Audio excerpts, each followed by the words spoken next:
안녕하세요. 사연에 빠지다의 DJ 민영입니다. 오늘 사연자님은 믿었던 가족에게 말도 안 되는 대접을 받으며 집까지 빼앗길 뻔한 사건이 있으셨다는데요. 과연 어떤 일들이 있으셨던 건지 오늘의 사연도 함께 들어보겠습니다.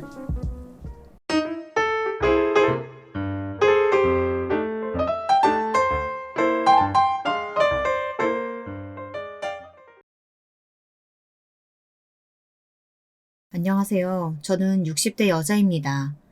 지난 40년 동안 결혼하고 아이 낳아 키우면서 시부모까지 봉양하는 동안 저는 하루라도 빨리 나이가 들고 싶었습니다. 그 정도로 삶이 고단하고 힘들었거든요. 외아들 시집살이가 얼마나 힘든지 남편 꼴도 보기 싫을 정도로 힘들었어요. 그래도 어영부영 시간이 가긴 가더군요. 자식들 다 키워놓고 시부모님 떠나보내고 나니 남는 건 남편뿐이었습니다. 예전엔 꼴도 보기 싫었던 얼굴에 어느새 쭈글쭈글 주름이 생긴 걸 보니 안쓰럽긴 하더군요. 늙어서 바짝 쪼그라든 뒷모습만 봐도 눈시울이 붉어졌습니다. 저의 지난 40년이 고되고 힘들었던 것처럼 남편도 부모의 처자식 건사하느라 힘들었을 테니까요. 인생이라는 게 참 비통합니다. 이제야 남편 고마운 줄 알고 좀 잘 살아봐야지 싶었더니만 남편이 너무 일찍 하늘나라로 가버렸어요. 제 나름대로는 살면서 겪을 만한 것들을 다 겪으면서 살았다고 생각했습니다. 그런데 남편이 죽고 나니 그게 아니더군요. 그 어떤 고통보다 사무치게 힘들었어요. 저는 50에 혼자가 됐습니다.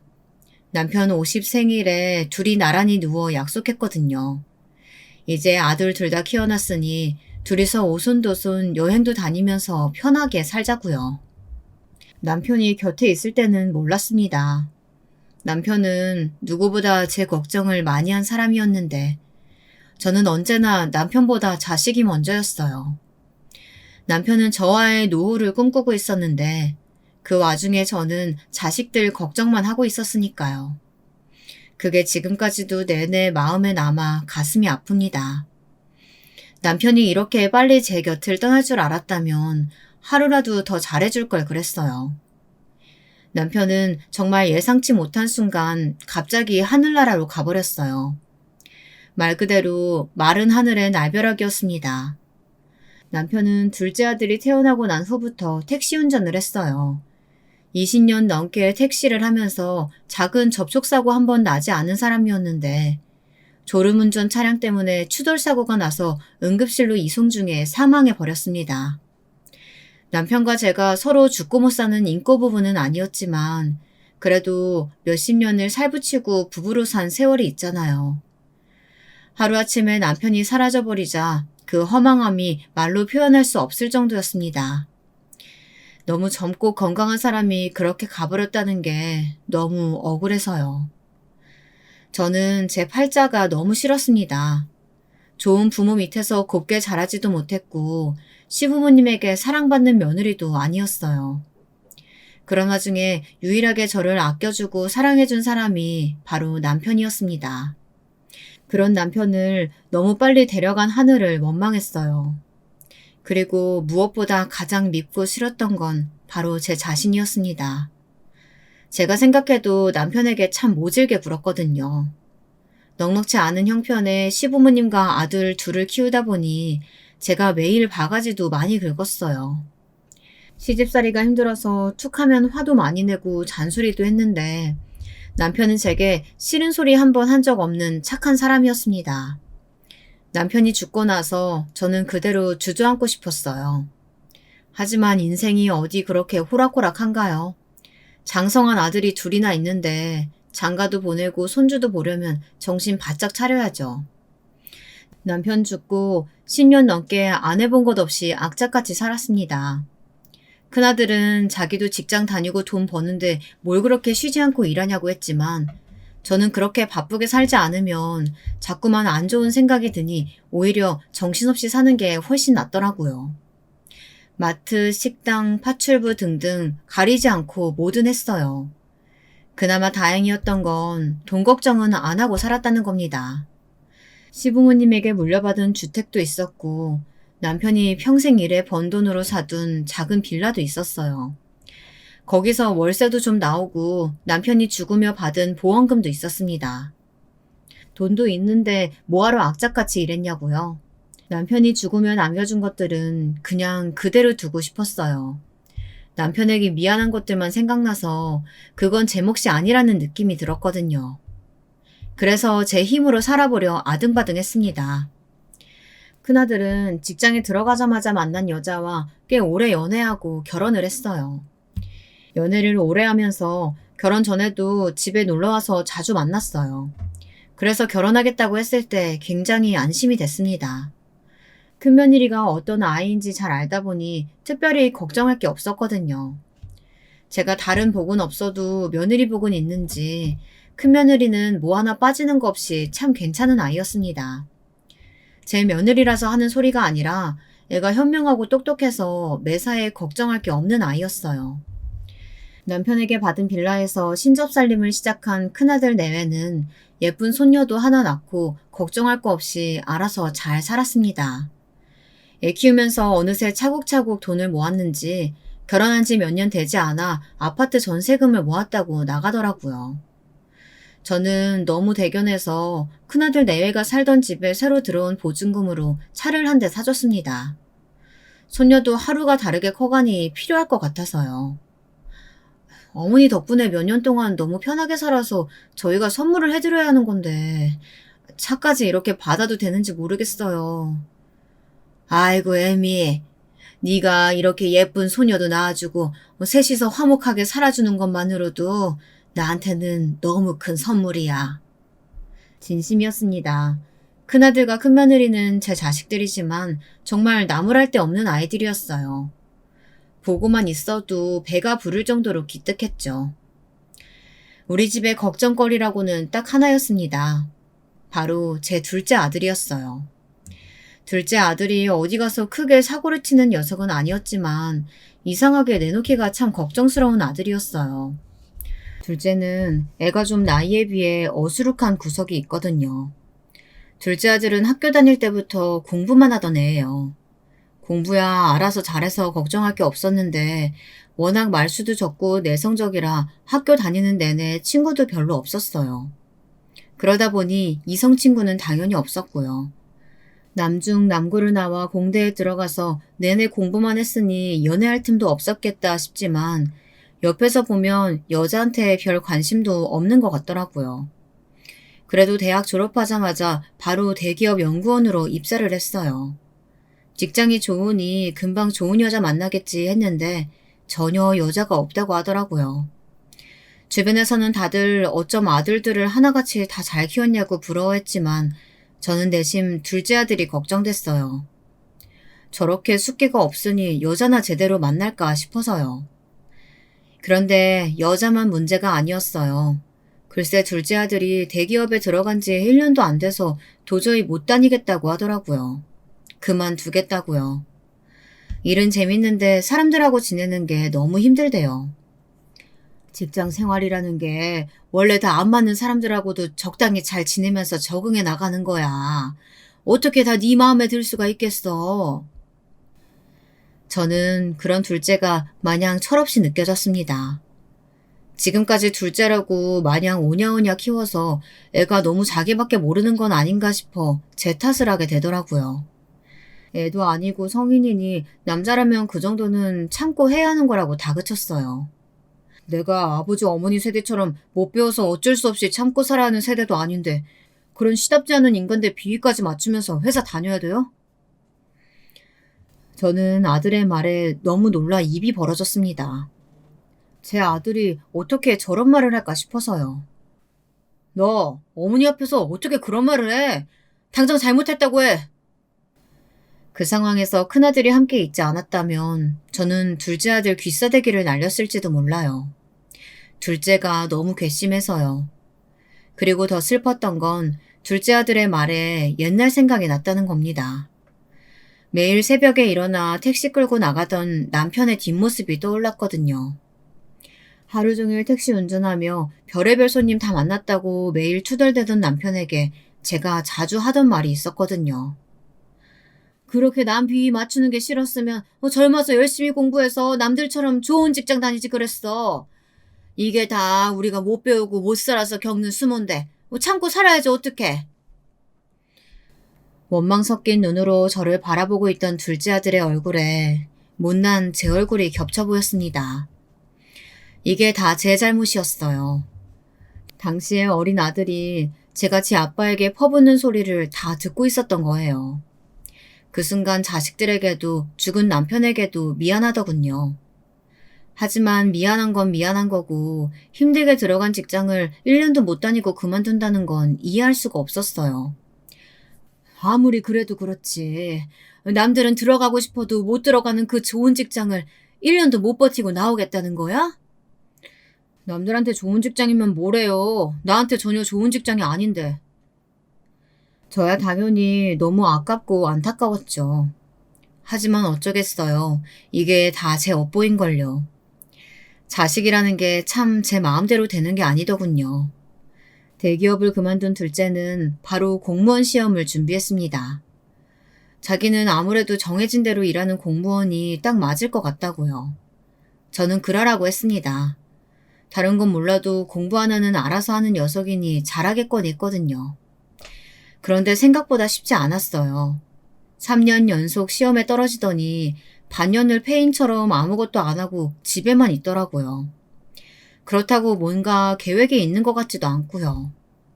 그 몇 년간 둘째 아들과 얼마나 부딪혔는지 그때까지 속 한 번 썩인 적 없었던 걸 한 번에 몰아서 받는 것 같았습니다. 그래도 큰아들이 둘째를 다독였어요.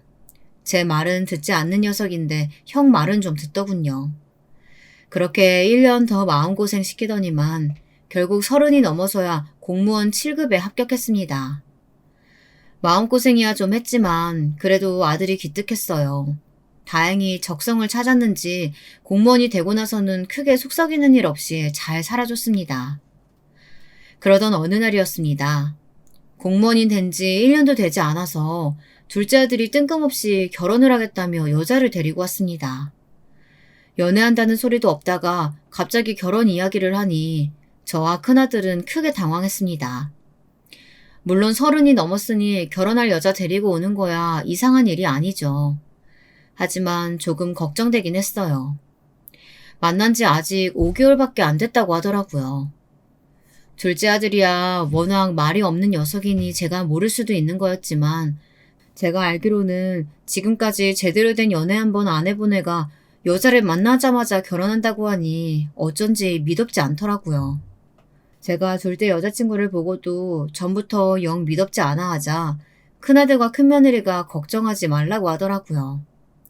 제가 너무 둘째 일이라면 조바심부터 내는 것 같다고 아들을 좀 믿어보라고 했습니다. 이야기를 듣고 보니 큰아들과 큰며느리 말이 맞았어요. 같은 자식인데 제가 둘째를 너무 못 믿었나 싶더군요. 제가 너무 옛날 사람이라 그런지는 모르겠지만 그래도 만난 지 5개월도 안 돼서 결혼하겠다고 인사를 시키는 건 빠르긴 빠르다고 생각했어요. 남녀가 적어도 사계절은 만나봐야 한다고 생각했거든요. 둘째 아들이 예비 며느리라고 데려온 아이는 처음 보았을 때는 참 괜찮아 보였어요. 제가 괜한 걱정을 했나 싶을 정도로 밝고 아주 싹싹하더라고요. 보자마자 어머니 어머니 하면서 얼마나 잘 따르는지 말없고 무뚝뚝한 우리 둘째 아들이 왜 홀라당 넘어갔는지 알겠더군요. 얼굴도 예쁘게 생긴 애가 애교도 엄청 많았어요. 저야 요즘 애들 하는 일에 대해서는 모르지만 둘째 아들 말로는 돈도 잘 번다고 하더라고요. 핸드폰이랑 인터넷에서 무슨 화장품 파는 사업을 한다는데 회사 대표라고 그러더라고요. 거기다가 어릴 때 부모님이랑 미국에서 살다 와서 학교도 다 미국에서 나왔대요. 대학까지도요. 그래서 그런지 애가 언뜻 보기에도 부티가 흐르긴 했어요. 저는 괜한 조바심에 그것도 좀 걱정되더라고요. 젊은 나이에 일찌감치 성공해서 돈이야 잘 벌면 좋죠. 그런데 애가 들고 있는 가방이나 옷도 그렇고 좀 꾸미는 걸 좋아하는 것 같더라고요. 화려해 보이는 게 사치스러운 건 아닌가 걱정됐습니다. 그런 제 마음을 아는지 모르는지 둘째 아들 녀석은 아주 지 여자친구 자랑하느라 웬일로 입을 쉬지를 않더라고요. 빠져도 아주 단단히 빠진 것 같았어요. 지아가 얼마나 똑똑한지 일찍부터 재테크 잘해서 강남에 아파트도 있고 차도 엄청 비싼 외제차라니까? 아들 말로는 혼자 강남 사는데 그게 자가이고 비싼 차도 타고 다닌다고 하더라고요. 그런 이야기까지 들으니 돈을 잘 벌긴 하나 보다 했어요. 어찌됐든 며느리가 재력이 있으면 좋은 거니까요. 돈이야 잘 벌면 좋지. 근데 결혼도 하고 애도 낳고 살려면 알뜰하게 잘 모을 줄도 알아야지. 암튼 엄마는 걱정을 사서 한다니까. 서른에 집이랑 차 있으면 엄청 알뜰한 거지. 왜 걔는 꼬투리를 잡고 그래요? 꼬투리는 무슨. 엄마야 걱정돼서 하는 소리지. 암튼 네가 좋다고 하니까 허락이야 하지만 아직 결혼은 이르니까 차차 준비해서 내년에 해. 예비 둘째 며느리의 첫인상이 마음에 안 드는 건 아니었지만 아무래도 만난 지 얼마 안 된 게 마음에 좀 걸리더라고요. 결혼은 내년에 하라고 했습니다. 그랬더니 이놈의 아들 녀석이 아주 난리가 났더라고요. 엄마는 왜 매번 내 말을 무시해요? 난 무조건 올해 안에 지아랑 결혼한다니까요? 아무리 좋아도 사람을 반년도 안 만나보고 어떻게 알아? 적어도 1년은 만나봐야 하는 거지. 남녀가 불꽃 튀어서 연애하면 처음에야 당연히 좋죠. 근데 어디 결혼이 연애랑 같은가요? 둘이 아무리 좋아도 사소한 거 하나 안 맞으면 죽일 듯 싸우는 게 부부잖아요. 결혼해서 안 맞는다고 마음대로 헤어질 수 있는 것도 아닌데 연애할 때 이것저것 알아봐서 나쁠 거 없다고 생각했습니다. 엄마, 고루한 거야 진작 알고 있었지만 진짜 답답해서 못 살겠네. 어차피 결혼할 때 엄마한테 도움받을 생각 조금도 없으니까 결혼은 저희가 알아서 할게요. 그러니까 올해 하든 내년 하든 상관하지 마세요. 뭐야? 내가 엄연히 네 엄마인데 결혼하든 말든 상관을 하지 말라니. 그게 엄마한테 할 소리야? 여자친구를 처음 소개하는 자리에서 엄마를 무시해도 유분수지 아들이라는 놈이 아주 가관이더군요. 애초에 저의 허락 같은 건 필요 없답니다. 어차피 제 돈은 한 푼도 받을 생각이 없었으니 허락도 필요 없다네요. 제 아들놈이지만 정말이지 개념이라고는 없는 놈이었어요. 자기야, 아무리 그래도 어머니한테 그렇게 말하면 안 되지. 어머니 죄송해요. 저희가 결혼을 너무 서둘렀나 봐요. 어머니 말씀 저는 너무 이해해요. 교제하는 거 허락해 주셔서 감사합니다. 어머니 말씀대로 조금 더 연애하고 결혼 준비는 차차 하도록 하겠습니다. 그나마 다행이었던 건 제가 확실히 며느리 복은 있나 봅니다. 첫째 며느리도 현명하고 착한 아이라 항상 감사하는 마음으로 살았는데 둘째 며느리도 제 아들보다는 가정교육을 잘 받은 것 같더군요. 제가 남의 자식 이야기해봐야 뭐 하겠어요. 제 둘째 아들놈이 저렇게 못났는데요. 저런 놈 좋다고 결혼해준다면야 감사할 따름이죠. 망할 놈의 아들놈이 제 말은 안 들어도 자기 여자친구 말은 들을 줄 알았더니만 자기 멋대로 곧바로 상견례 날짜를 잡았더군요. 핑계는 좋았습니다. 예비 며느리의 부모님께서 미국에 사시는데 일 때문에 이번에 나오시면서 한참 동안 나오기 힘들다고 상견례를 빨리 했으면 좋겠다고 하셨대요. 그래도 다행히 사돈댁 되실 분들은 좋아 보이시더군요. 겉으로 보기에도 부티가 잘잘 흐르고요. 그런데 이상한 건 결혼은 너무 서두르시더라고요. 제가 일이 바빠서 한국에 자주 나오기가 힘들어서요. 이왕 이번에 들어온 거 한국에서는 아예 시까지 올렸으면 좋겠는데요. 내년에 미국에서 식 올리고요. 아무리 그래도 이제 만난 지 반년밖에 안 됐는데 올해 안에 결혼은 좀 이르지 않을까요? 어머, 애들이 어린애도 아니고 딱 보면 아는 거지. 뭘 고민하세요. 돈이 없는 집안들도 아니고 그냥 바로 식 올리시죠. 역시 장모님 장인어른 엄청 쿨하시네요. 철딱선이 없는 아들 녀석은 결혼시켜준다니까 마냥 좋았나 봅니다. 하지만 제가 보기엔 좋게 말해서 화끈한 거지 사실 너무 성급해 보였습니다. 딸 가진 부모가 뭘 저렇게까지 딸을 시집 못 보내 안달인가 싶었습니다. 어디 자식 이기는 부모 있나요? 저들 둘이 저렇게 좋아서 하루라도 빨리 같이 살고 싶다는데 허락할 수밖에 없었습니다. 그런데 그 이후 결혼 준비를 하며 몇 번 더 둘째 며느리를 만났는데 애가 몇 가지 걸리는 부분이 있더라고요. 어릴 때부터 미국에서 생활하기도 했고 있는 집에서 곱게 자라서 그런지 확실히 경제관념이 좀 없긴 한 것 같더라고요. 제가 둘째 며느리에게 신접살림은 어떻게 할 생각인지 물었습니다. 저야 남편에게 받은 빌라가 있어서 둘째 아들도 첫째 아들 때처럼 결혼하면 그 집에서 살게 하려고 했어요. 그런데 예전에 듣기로는 둘째 며느리에게 강남에 아파트가 있다고 했으니 어떻게 할 생각인지 물었죠. 저희 빌라에서 살든 원래 둘째 며느리가 살던 아파트에서 살든 둘이 편한 대로 하라고요. 그런데 둘째 며느리 말이 어쩐지 듣기 거북했습니다. 어머니, 제가 어릴 때부터 워낙 큰 집에서만 살아버릇해서 작은 집에서는 답답해서 못 살아요. 아버님이 물려주셨다는 빌라도 미리 가봤는데 집도 너무 오래되고 둘이 살기는 좀 좁던데요? 얼마나 큰 집에서 살았는지 몰라도 그래도 20평대면 둘이 살긴 충분하지.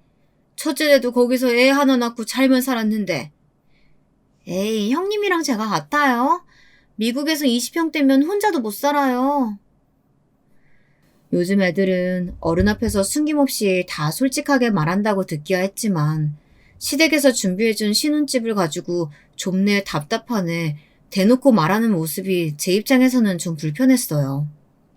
하지만 어쩌겠습니까. 우리 둘째 며느리는 그게 성에 안 찬다고 하니 할 수 없죠. 그래서 저는 그럼 그냥 원래 둘째 며느리가 살던 그 잘난 강남 아파트에서 살라고 했습니다. 그 집은 그냥 따로 월세 주라고요.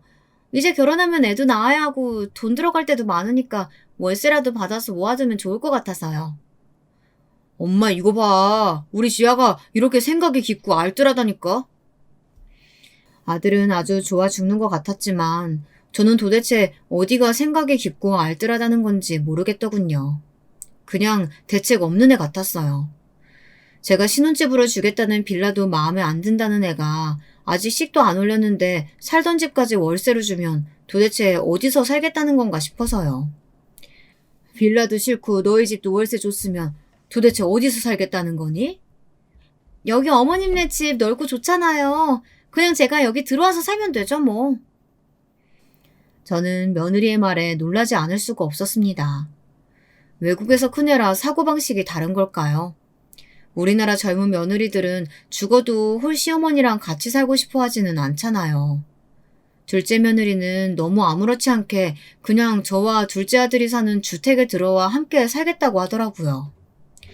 그때까지만 해도 저는 둘째 며느리가 그냥 하는 말인 줄 알았습니다. 그런데 정말 진심이었어요. 살던 집은 벌써 월세 줬다면서 둘째 며느리는 결혼식 며칠 앞두고 슬금슬금 짐을 하나둘씩 집에 가져다 놓더니 정말로 집에 들어왔어요. 저는 결혼식 날까지도 둘째 며느리와 아들에게 나랑 같이 사는 게 불편하지 않겠냐고 물었습니다. 제가 시부모님을 모시고 살아봐서 아는데 생각처럼 쉬운 일이 아니거든요. 그런데 둘째 며느리 말이 자기는 하나도 불편하지 않답니다. 한국에 들어와서 부모님 없이 혼자 살았기 때문에 오히려 저와 살면 좋을 것 같다고요. 말은 고마웠지만 저는 아무래도 걱정됐어요. 제 자식하고 사는 것도 쉬운 일이 아닌데 며느리랑 같이 산다는 게 막상 좋은 일이기만 할까 싶어서요. 제 예상이 맞았습니다. 아들의 며느리까지 데리고 사는 게 쉬운 일이 아니었어요. 사실 이제야 자식들에게 벗어나 혼자 편하게 사나 했는데 혹을 하나 더 붙인 격이더군요. 둘째 며느리는 겪으면 겪을수록 저와 잘 맞지 않았어요. 시집살이를 다시 시작한 것 같았어요. 둘째 며느리는 혼자 살아봤다는 애가 집안 살림이라고는 하나도 할 줄 모르더라고요. 거기다가 짐은 또 얼마나 많은지 정말 말도 안 되게 많았습니다. 둘째 며느리가 화장품 사업을 한다고 듣기야 했지만 무슨 화장품 박스가 방 하나를 가득 채울 정도로 많았어요. 이건 신접살림이 아니라 회사를 차렸다고 해도 무방할 만큼 사무실이 따로 없었습니다. 그리고 화장품 박스를 봐도 도무지 뭘 파는 회사인지 모르겠더라고요. 제가 잘 몰라 그런지 인터넷에 쳐봐도 나오지도 않고요. 그뿐만이 아니었습니다. 둘째 며느리는 살림만 집에 차려놓고 거의 집에 들어오질 않았어요. 둘째 아들은 공무원이다 보니 매일 똑같은 시간에 출근해 똑같은 시간에 퇴근하잖아요. 근데 둘째 며느리는 언제 나갔는지도 모르게 나갔다가 밤 늦게나 들어왔어요. 무슨 일이 그렇게 많은지 얼굴 보기가 어려웠습니다. 사업하는 사람이니 바쁘면 좋죠. 하지만 저는 너무 힘들었습니다. 아들이 장가를 갔는데도 전하고 달라진 게 없었어요. 똑같이 아들 뒷바라지를 하며 며느리 뒷바라지까지 해야 했습니다. 둘째 며느리가 집에 들어와 살겠다고 한 이유가 이런 거였나 봐요. 이 집을 시댁이 아니라 무슨 하숙집 정도로 생각하는 것 같았습니다. 저를 시어머니가 아니라 무슨 가정부로 아는 것 같더라고요. 늦게 들어와서는 방은 잔뜩 어질러 놓고 빨래만 허물처럼 벗어놓고 사라졌어요. 그게 다 제 일이었죠. 당시에 몸이 안 좋아서 일도 쉬고 있었는데 이건 뭐 쉬는 게 아니라 다시 예전에 애들 어릴 때로 돌아간 것 같았어요. 집안일이 해도 해도 끝이 없었습니다. 저는 참다 더는 아무래도 안 될 것 같아서 며느리에게 한 소리 했습니다. 새아가, 아무리 바빠도 결혼한 애가 아가씨 때랑 똑같이 살면 안 되지. 남편은 못 챙기더라도 집안일 정도는 네가 알아서 해야 하는 거 아니니? 아침마다 방한 꼴이 이게 뭐야. 내가 정리해주는 것도 하루 이틀이지. 이건 뭐 시어머니가 아니라 파출부가 따로 없다. 어머 어머니, 파출부라뇨. 속상하게 무슨 그런 말을 하세요. 저희 친정엄마 보셨잖아요. 집안일이라고는 해보신 적도 없는 분이라서 저는 어릴 때부터 집에서 살뜰하게 챙겨주는 엄마 있는 친구들 너무 부러웠거든요. 저는 어머님이 정말 우리 엄마 같아서 편해서 그런 건데 불편하셨으면 너무 죄송해요. 둘째 며느리가 금세 시무룩해져서 이야기하니 괜히 제가 다 미안하더군요. 며느리는 제가 편해서 한 행동인데 제가 너무 예민했나 싶어서요. 며느리를 딸처럼 생각하고 싶다고 생각해놓고는 정작 며느리를 남처럼 대한 건 저였던 것 같더라고요. 아니야. 밖에 일이 바빠서 그런 건데 내가 요즘 갱년기가 오는지 너한테 괜히 예민하게 굴었나 보다. 저도 나이가 드는지 예전에는 식당 일에 남의 집 일까지 하면서도 아무렇지 않게 혼자 다 했던 집안일이 괜히 힘들고 짜증나고 그러더라고요. 저도 안 그러려고 해도 꼰대는 꼰대인지 며느리가 생기니 괜히 시어머니 노릇을 하고 싶었나 봐요. 그날 이후로 저는 많이 생각했습니다. 그래도 나이든 홀 시어머니랑 며느리가 같이 살아주는 것만으로도 고마운 건데 잘 지내보자 싶었죠. 그런데 제 착각이었습니다. 둘째 며느리는 제 생각처럼 마냥 해맑고 곱게 자란 아이가 아니었어요. 알고 보니 여우도 그런 구미호가 따로 없더라고요. 무슨 일이냐고요? 아무래도 둘째 며느리가 좀 이상했습니다. 사업도 잘 되고 돈도 잘 번다는 애가 항상 제 아들 돈만 썼어요. 그것도 아주 사치스럽게요. 그걸 제가 어떻게 알았냐고요? 아들이 제게 한번 돈을 빌려간 적이 있었어요. 말로는 둘째 며느리가 사업하는 사람이다 보니 여기저기 돈이 묶이게 되면서 당장 현금이 없다고 해서 아들이 자기 카드를 줬다더라고요. 그런데 사업하는 애라 그런지 쓰는 단위가 커서 둘째 아들 월급으로는 감당이 안 된답니다. 저는 당연히 아들에게 화를 냈어요. 돈이야 빌려줄 수 있지만 사업한다는 애가 그 정도로 돈이 없으면 그건 문제 있는 거 아니냐고요. 그러자 이 멍청한 아들놈이 되려 저에게 버럭 소리를 지르더군요.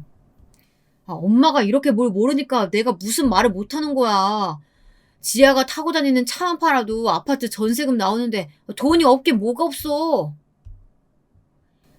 아들놈은 매번 그놈의 비싼 차 얘기만 했습니다.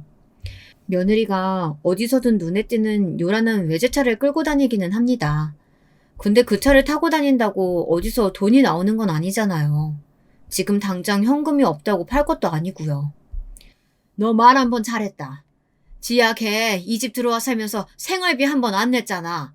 그럼 버는 돈은 다 모았을 텐데 돈이 없다는 게 말이 돼? 아파트에서 들어오는 월세도 있을 텐데 네 카드까지 쓰는 거 보면 애가 나가서 도대체 뭘 얼마나 쓰고 다닌다는 거야? 저는 며느리가 아무리 사업을 하고 젊은 사람이라고 해도 이해가 되지 않았습니다. 결혼해서 제 아들에게 보탬이 되기는커녕 오히려 빚만 지고 있으니까요. 돈 빌려주기 싫으면 말지. 왜 잔소리를 하고 그래요? 사업하다 보면 그럴 수도 있는 거지. 아, 내가 이래서 어머니랑 같이 못 산다고 얘기했는데. 그래, 말만 하지 말고 제발 좀 나가라. 나도 너희 때문에 아주 힘들어 죽겠어. 둘째 며느리가 들어오고 나서 저와 아들은 또다시 싸우기 시작했습니다. 제 아들놈 하는 집도 하나같이 마음에 안 드는데 며느리 하는 꼬락서니까지 마음에 안 드니 너무 힘들더라고요. 한 번은 그런 적도 있었습니다. 제가 집에 들어오다 문 앞에 웬 박스가 잔뜩 쌓여있길래 들고 들어왔어요. 자세히 보니 박스에 적힌 로고가 다 명품이더라고요. 제가 아무리 몰라도 저도 들으면 아는 브랜드였어요. 저는 둘째 며느리가 들어오길 기다렸습니다. 이건 분명 둘째가 산 거일 테니까요. 한두 개 사면 저도 그러려니 했을 거예요. 그런데 언뜻 해보아도 수가 많아도 너무 많았어요. 그날 저녁 며느리가 집에 들어왔길래 택배 박스를 가지고 제가 몇 마디 했습니다. 무슨 물건을 이렇게 많이 샀냐고요. 그러다 둘째 며느리는 재료 제게 성질을 내더라고요. 박스는 뜯지도 않았는데 왜 자기 물건을 제 마음대로 함부로 만지냐고 버럭 소리를 질렀습니다. 저는 기가 막혔어요. 딸처럼 대해줬더니 이게 정말 저를 막대하더라고요. 저는 지금까지 참아왔던 것들이 터지고 말았습니다. 세아가 너 도대체 돈 관리를 어떻게 하는 거니? 매일 이런 거 사들이느라고 카드값이 그렇게 나오는 거야? 같이 살아도 이런 것까지 간섭하시면 저 불편해서 어머님이랑 같이 못 살아요. 너 말 한 번 잘했다. 이거 다 네 카드로 산 거야? 아니지. 이것도 다 내 아들 카드로 산 거잖아. 근데 내가 어떻게 간섭을 안 해? 이게 왜 어머니 아들 카드예요? 제 남편 카드인데? 저는 며느리야 말과 행동에 화가 나서 손이 다 덜덜 떨렸습니다. 눈을 동그랗게 뜨고 제게 덤비듯 소리를 지르는데 너무 괘씸하더라고요. 네 남편 공무원인 거 몰라? 공무원 월급이 얼마나 된다고 저런 명품을 매일 몇 개씩이나 사면 다 어쩌자는 거야? 그러니까요. 어머님 아들이 공무원이라서 돈이 없어서 저것도 다 가짜로 산 거라고요. 뭐야? 이게 보자 하니까? 너 돈 많다며? 그러면서 생활비도 한 푼 내놓지 않으면서 저런 말도 안 되는 사치품이나 사들이는 게 말이 되니? 그리고 그런 건 네 돈으로 사면 되지. 왜 내 아들 돈까지 쓰면서 카드값도 못 내게 하고 있어? 그때였어요. 둘째 아들이 집에 들어오다가 당시 상황을 보곤 제가 며느리를 구박하는 줄 알았나 봐요. 그럴 수밖에 없었던 게 여우 같은 둘째 며느리년이 아들을 보자마자 갑자기 바닥에 주저앉더니 울어댔습니다. 어머니 죄송해요. 저도 당연히 생활비 드리고 싶죠. 근데 사업이라는 게 잘 될 때도 있고 안 될 때도 있어요. 어머님이 조금만 이해해 주세요. 엄마, 정말 이렇게 못된 사람이었어요? 젊을 때 그렇게 시집살이 당했다고 난리를 치더니만 할머니랑 똑같이 하시는 거예요? 너도 눈이 있으면 여기 박스 좀 봐라. 돈도 없으면서 진짜도 아닌 가짜 명품을 남편 카드로 이렇게 긁는 애가 도대체 어디 있니? 엄마, 저 지아 남편이에요. 지아는 제 아내고요. 아내가 남편 카드로 물건 좀 산 거 가지고 시어머니가 이렇게 난리치는 거 그게 바로 시집살이라고요.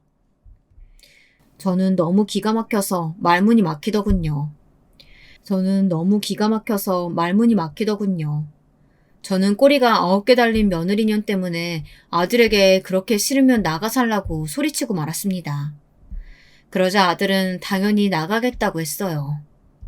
저는 그날 이후 이대로 둘째 아들과 영영 인연이 끊길지도 모르겠다고 생각했습니다.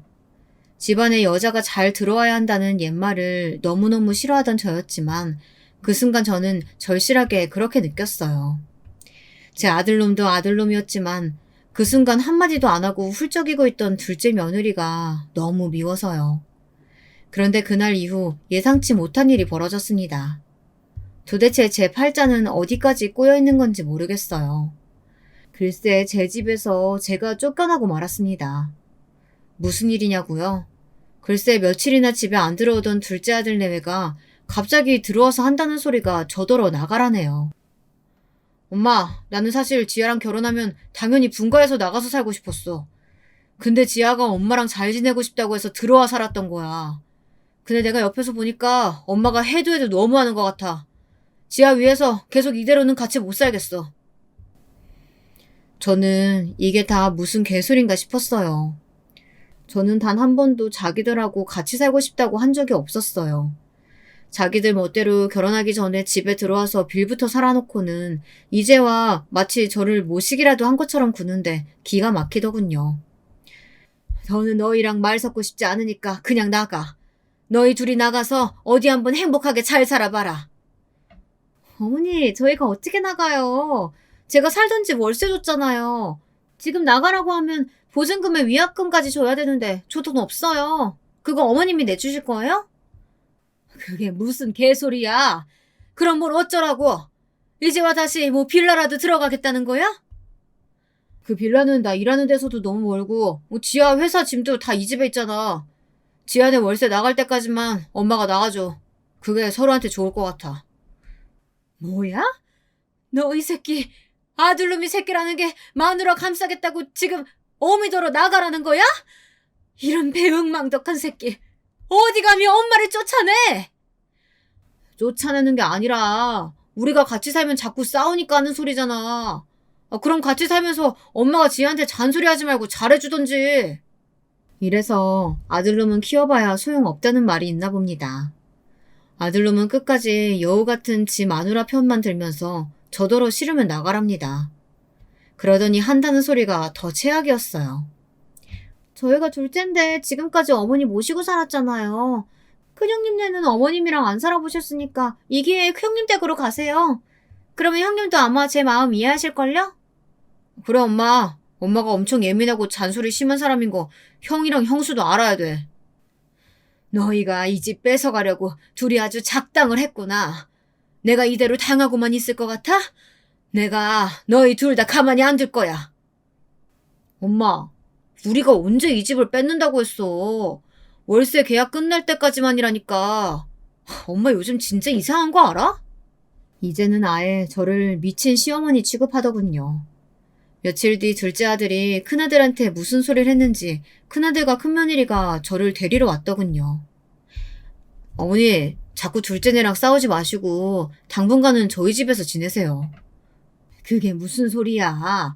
너희 장모님도 편찮으셔서 큰애가 신경 쓸 일도 많은데 나까지 너희 집으로 가는 게 말이 돼? 괜히 우리 큰며느리 부담되게 그런 소리 하지도 말아라. 이게 무슨 일인지 모르겠어요. 둘째 아들이 제가 둘째 며느리를 너무 괴롭혀서 같이 살기 힘들다고 했나 봐요. 큰아들은 저에게 둘째네가 마음에 안 들어도 둘이 이미 결혼한 부부니 제가 간섭하면 안 된다네요. 억울해 죽겠습니다. 제가 진짜 간섭이라도 했으면 이렇게 억울하지 않을 거예요.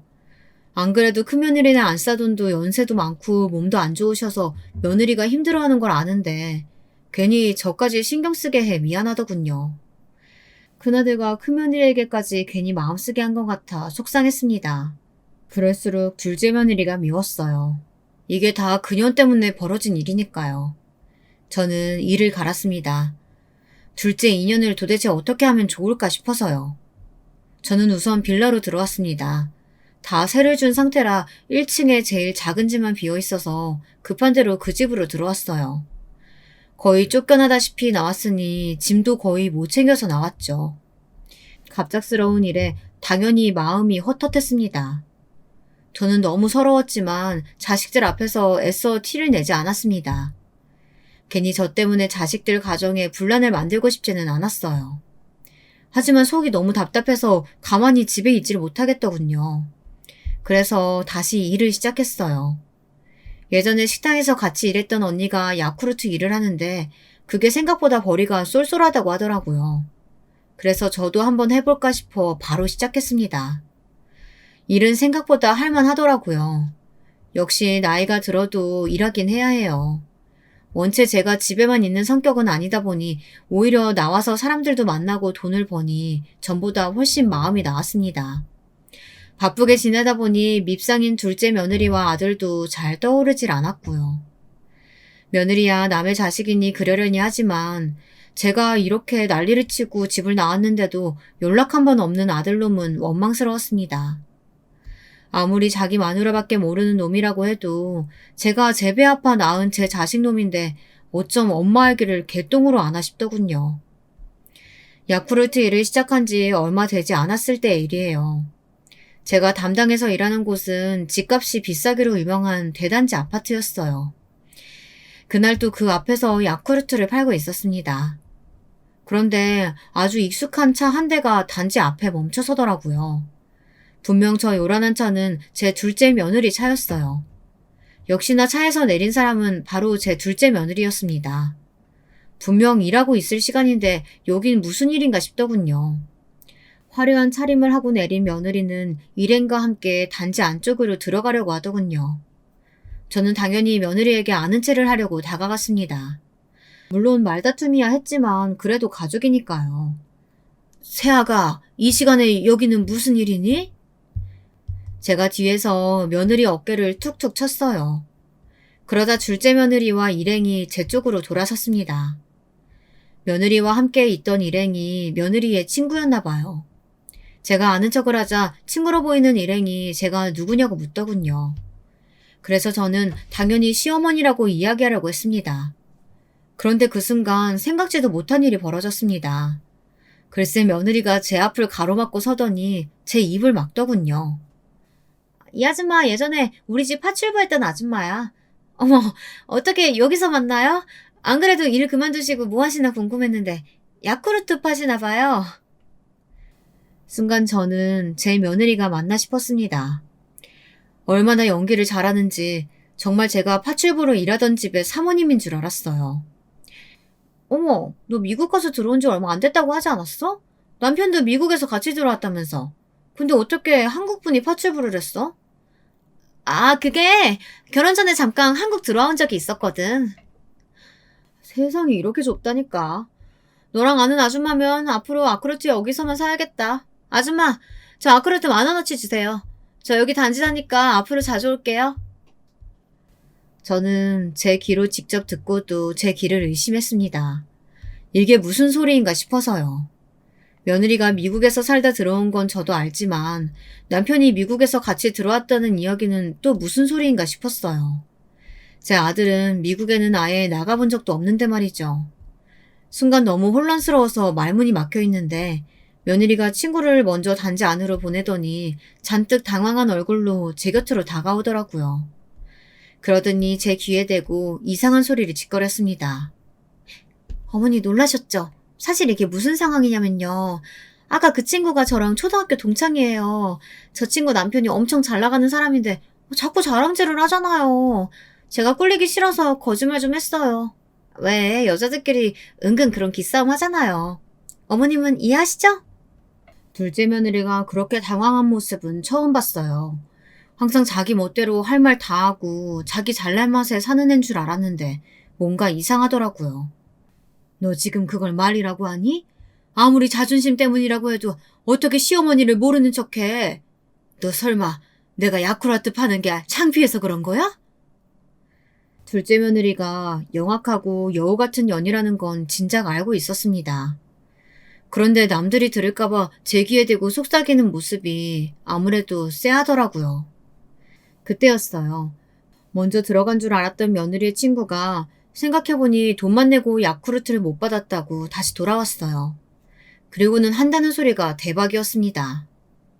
아참, 너희 아버지 교수로 계신 대학이 한국대학교 맞지? 이번에 우리 남편 조카가 거기 들어갔는데 잘 좀 봐달라고 꼭 좀 얘기 좀 전해줘. 알았지? 이건 또 무슨 소리일까요? 미국에서 의류사업 한다는 둘째 며느리의 아버지가 갑자기 한국대학교 교수라네요. 저는 어안이 벙벙했습니다. 순간 제 눈도 제대로 못 마주치고 어쩔 줄 몰라 하는 둘째 며느리의 얼굴을 보니 그제야 알겠더라고요. 이건 보통 일이 아니었습니다. 며느리 말처럼 잘 사는 친구에게 무시 좀 안 당하겠다고 한 단순한 거짓말 정도가 아닌 것 같았어요. 아, 그래? 알았어. 내가 아버지한테 얘기해줄게. 표정 하나 안 바뀌고 친구에게 거짓말하는 며느리의 모습을 보니 저는 너무 소름이 돋았습니다. 무슨 애가 저렇게 거짓말을 잘하나 싶어서요. 애가 아무래도 한두 번 거짓말한 솜씨가 아니었어요. 지금까지 둘째 며느리가 제게 했던 말들이 파노라마처럼 지나가면서 이건 아니다 라는 직감이 딱 오더군요. 그 순간 저도 모르게 눈이 확 뒤집혔어요. 너 이게 다 무슨 소리야? 나한테 분명 바깥 사돈 미국에서 사업한다고 하지 않았어? 근데 지금 와서 교수라니? 제 말에 며느리 친구도 당황해서 이게 무슨 소리냐고 묻더라고요. 하지만 둘째 며느리는 제가 알던 제 며느리가 아니었습니다. 얼마나 독하디 독한지 아주 철면피 사기꾼이 따로 없더군요. 아줌마, 바깥 사돈이라뇨. 지금 무슨 소리 하시는 거예요? 파출부나 하던 아줌마가 불쌍해서 상세 좀 해주니까 내가 아줌마랑 같은 급인 것 같아요? 어디서 친한 척이야. 둘째 며느리는 제가 무슨 생각을 하든 지금 당장 친구 앞에서 자기 말이 다 거짓말이라는 게 들통나는 게 더 걱정인가 보더군요. 되지도 않은 말을 멋대로 짓거리더니 이 상황에서 도망가라고 했어요. 저는 괘씸한 며느리년을 그대로 보내줄 수 없었습니다. 이건 저뿐만이 아니라 제 아들까지 다 기만한 행동이니까요. 분명 저 거짓말에 제 아들까지 다 속아 넘어간 게 분명했어요. 지금까지 제 며느리라고 생각했던 년이 도대체 어떤 가면을 쓰고 있었던 건지 알아내야 했습니다. 너 이지야, 내 며느리잖아. 어디서 감히 시어머니를 기만하고 파출분의 모내 개소리를 짓거려? 저는 그대로 둘째 며느리에게 달려들어 뺨을 세게 갈겼습니다. 정신이 나가도 아주 된통 나간 것 같으니 정신을 차리라고요. 순간 며느리 친구라는 여자는 아주 손사래를 치더니 며느리에게 손가락질을 했습니다. 그러고는 한다는 말이 그럴 줄 알았답니다. 초딩 때부터 너희 집 부자라고 매일 뻥치고 다니면서 허언증 장난 아니더니 아직도 그러고 사는구나? 어쩐지 저런 비싼 차 타고 다니면서 화장품 사달라고 구걸할 때부터 알아봤다니까. 뭐? 허언증? 구걸? 네가 뭘 한다고 그래? 그래 맞아. 이 아줌마 우리 시어머니 맞아. 근데 지금은 야쿠르트 팔아도 우리 시어머니 집도 있고 건물도 있는 건물주야. 야쿠르트는 취미로 파는 거라고. 제 며느리지만 미친년이 따로 없었습니다. 알고 보니 부자 친구한테 화장품 팔러 와서는 온갖 허세를 부렸나 보더군요. 바로 조금 전까지 저더러 자기 집에서 일하던 파출부라더니 이제는 시어머니가 맞답니다. 저는 너무 쪽팔려서 더는 그 자리에 있을 수가 없었습니다. 바로 야쿠르트 차에 시동을 걸었어요. 그때였습니다. 둘째 며느리가 갑자기 제 야쿠르트 차 앞을 가로막고 서더니 무릎을 꿇더군요. 그러더니 하는 행동이 더 어이가 없었습니다. 아주 손을 싹싹 빌며 제게 애원을 했어요. 어머니 죄송해요. 제가 잘못했어요. 사실은 저 부모도 없어요. 고아예요. 평생 부모도 없이 혼자 불쌍하게 사느라 주변에서 무시만 당하면서 살았어요. 그러다 보니까 자꾸 한 번 두 번 거짓말하던 게 일이 커져서 이렇게 된 거예요. 제발 그이한테는 말하지 말아주세요. 제가 앞으로 어머니한테 정말 잘할게요. 쇼킹 그 자체였습니다. 허언증이니 사기 결혼이니 실제로 있다는 거야 뉴스에서 본 적은 있었지만 제가 당했을 줄은 꿈에도 몰랐어요. 아무리 인생이 안 풀리고 거지 같아도 그렇지 무슨 애가 얼굴 하나 안 변하고 거짓말을 그렇게 잘할 수가 있을까요? 알고 보니 둘째 며느리는 허언증 환자가 맞았습니다. 고아원에서 자란 고아가 맞더라고요. 상견례랑 결혼식에서 봤던 부티가 잘잘 흐르던 사돈들은 진짜 사돈이 아니었어요. 둘째 며느리가 돈 주고 고용한 가짜 부모였습니다. 심지어 미국에는 가본 적도 없대요. 미국 대학은커녕 한국에서 고등학교도 간신히 나왔답니다. 어릴 때부터 고아라고 놀림받고 고졸이라고 무시당하며 살다 보니 자격지심이 생겨 자신도 모르게 습관적으로 거짓말을 했던 것 같아요. 은행에 빚을 내서 비싼 외제차를 사고 있지도 않은 집을 있다고 거짓말한 거죠. 화장품 사업이라는 거 본인 사업이 아니라 거의 다단계나 다름없는 거더라고요. 그 일로 빚도 어마어마하게 많고요. 제 둘째 아들이랑도 우연히 만나게 됐는데 멍청한 제 아들이 자신의 거짓말을 족족 다 믿었답니다. 강남에 집이 있다는 것도 부모님이 미국에 있다는 것도 직접 눈으로 보지도 않고 말만 하면 다 믿었대요. 거기다가 공무원이라고 하니 욕심이 났답니다. 그래서 결혼까지 계획하고 제 집에 들어온 거였어요. 저는 이야기를 듣는 내내 소름이 돋아서 혼났습니다. 정말 사람이 아니라 괴물이랑 있는 것 같았어요. 그날 이후 어떻게 됐냐고요? 둘째 며느리는 제게 솔직하게 다 털어놓으면 제가 불쌍해서라도 용서해 줄 줄 알았나 봐요. 하지만 그런 일은 없었죠. 저는 곧바로 큰아들과 둘째 아들에게 연락해서 변호사부터 알아보라고 했어요. 둘째 아들은 처음엔 제 말을 믿지 않았지만 제가 만났던 며느리 친구라는 여자를 만나게 해줬더니 몇 마디 듣자마자 아주 오열을 하더군요. 어떻게 사람을 이렇게 속이냐고요. 하지만 이대로 울고불고 할 시간이 없었습니다. 저는 곧바로 둘째 며느리를 고소했어요. 혼인 빙자 사기로요. 증거야 너무 많죠. 지금까지 둘째 아들과 나눈 메시지 내용이나 상견례와 결혼식장에 나온 가짜 부모라는 사람들까지 있으니까요. 더는 둘째 며느리라고 부르고 싶지도 않은 그 허언증 환자녀는 사기를 쳐놓고도 창피하지도 않은지 순순히 이혼해 주려고 하지도 않았습니다. 그래서 아직 소송 중이에요. 그 와중에 도대체 자기가 한 게 뭐가 있다고 재산 분할을 해달라고 지랄이더군요. 저야 당연히 10원 한 푼 줄 생각 없으니 끝까지 가볼 생각입니다.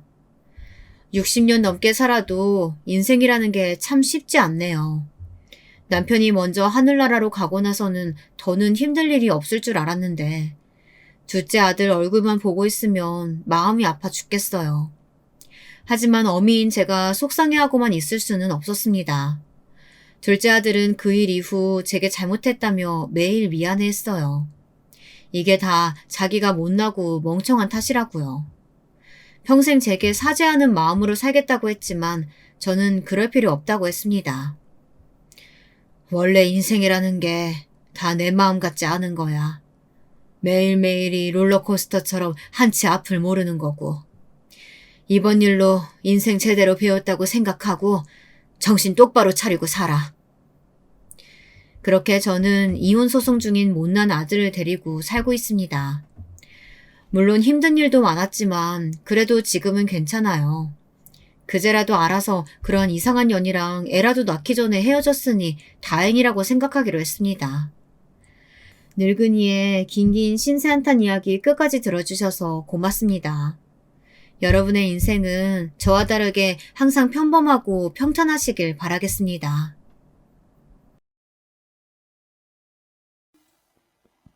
안녕하세요. 저는 50대 중반에 들어선 한 여자입니다. 전 오늘 살면서 크게 돈이 부족한 적도 없었고 특별히 힘든 일도 없었던 저의 인생에서 가장 속상했던 이야기를 한번 해보려 합니다. 누구에게도 속 시원히 하지 못했던 젊은 날의 이야기예요. 먼저 저의 어린 시절에 대해 말씀을 드리자면 전 바닷가가 있는 큰 도시에서 자라났습니다. 아버지는 해산물 시장에서 일을 하셨어요. 바로 6.25 전쟁 때 피난민들의 든든한 양식이 되어 주었던 어묵을 만드는 일이었습니다. 오늘날에는 여러 어묵 브랜드들도 생기고 했지만 아버지가 일을 하실 당시만 해도 그냥 시장에서 조기, 전갱이, 갈치 등의 생선살을 치대어 밀가루와 함께 사람이 일일이 튀기는 방식이었다고 해요. 채소도 조금 넣고요. 튀긴 음식이라 보관이 용이하고 먹으면 배도 든든해서 아버지의 장사는 제법 잘 되었다고 합니다. 저희가 살던 도시가 워낙 어묵으로 유명한 지역이기도 했고요. 시간이 지날수록 직원들을 차차 늘리고 직원들이 빠른 손놀림으로 일을 했지만 1980년대에 들어 도시화를 겪으면서 아버지는 나름 공장시설을 도입하게 되었습니다. 좀 더 효율적으로 생산을 해보고 싶으셨던 거죠. 물론 시설을 갖추는데 돈은 많이 들었지만 그래도 새로운 시도였고 그만큼 장사는 더 자리를 잡아갔습니다. 이런 집에서 1남 2녀 중 막내로 태어난 저는 아버지의 덕분으로 유복하게 어린 시절을 보냈습니다. 크게 부족한 것이 없었고 그저 달리기 하는 것을 좋아하는 말괄량이 소녀였죠. 어린 시절 매일 하라는 공부는 하지 않고 아버지 공장으로 놀러 갔는데 저는 공부보다 뭔가 공장 돌아가는 것을 보는 것이 재미있었어요. 많은 생선의 살들이 여러 과정을 거쳐 제가 좋아하는 맛있는 어묵 튀김으로 변하는 것이 너무나 신기했거든요. 아버지도 재미있어 하는 저를 굳이 오지 말라고 말리지 않으셨죠. 그리고 항상 퇴근하시는 길에 졸래졸래 따라가는 저에게 제일 큰 어묵 하나를 먹으라고 쥐어주시곤 했어요.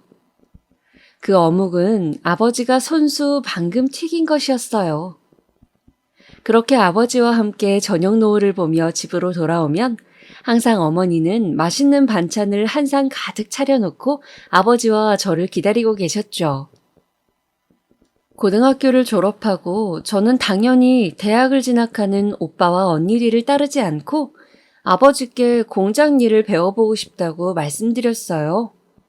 대학이야 필요하면 나중에 갈 테니 우선 어묵을 만드는 방법을 배우고 싶다고 말이죠. 그때는 왜 그랬는지 공장 직원분들과도 너무 친하고 그래서였는지 대학을 가는 것보다 공장에서 어묵을 만들며 아버지를 돕고 싶더라고요. 당연히 아버지는 무슨 소리냐며 처음엔 역정을 내셨지만 저는 고집을 부렸습니다. 어묵 만드는 것 좀 배워보고 그냥 월급 많이 안 주셔도 되니까 재미삼아 왔다 갔다 한다고요. 그렇게 저는 얼른 대학 가고 좋은 집에 시집 가야지 라는 소리를 귓등으로 들으면서 20살부터 공장으로 출근을 했습니다. 아침에 출근을 해서 그날 쓸 기름도 체크하고 어묵을 찍어낼 틀 같은 것들도 살펴보면서 저는 그렇게 생선살과 함께 하루 7시간 이상을 공장에서 보냈습니다. 당연히 어머니는 꽃 같은 20대의 나이에 왜 저러냐고 안타까워 하시기도 하고 저에게 화를 내시기도 했지만 저는 정말 그게 좋았어요. 빨리 대학 가고 좋은 집으로 시집 가는 게 여자 인생에서 제일 가는 길이란 소리를 귀에 못이 박히게 하셨지만 그래도 부모님은 대학 가기 전 잠깐만 공장 일을 하겠다는 제 고집을 꺾지 못하셨습니다.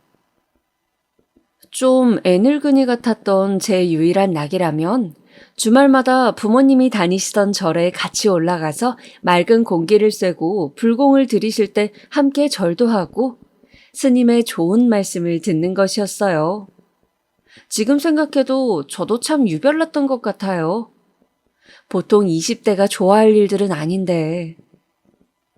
그 당시 서울로 대학을 간 언니는 유명한 번화가의 맞춤복집에서 예쁜 원피스 정장도 맞추고 항상 방학이면 예쁜 모자에 최신 유행 원피스를 입고 집으로 내려와 서울 생활에 대해 눈을 반짝이며 이야기했지만 저는 진짜 그런 것들이 하나도 해보고 싶지 않았어요. 참 이상했죠, 저도. 공부 많이 해서 큰 사람이 되라고 서울로 보냈던 오빠는 아버지 사업을 이어받으라는 어른들의 뜻을 따라서 경영을 전공하고 있었어요. 공부가 많이 힘들었던 모양인지 오빠는 집에도 거의 오지 못하고 공부를 했죠. 그렇게 저희 삼남매는 각자 자신의 길을 열심히 닦고 있었어요.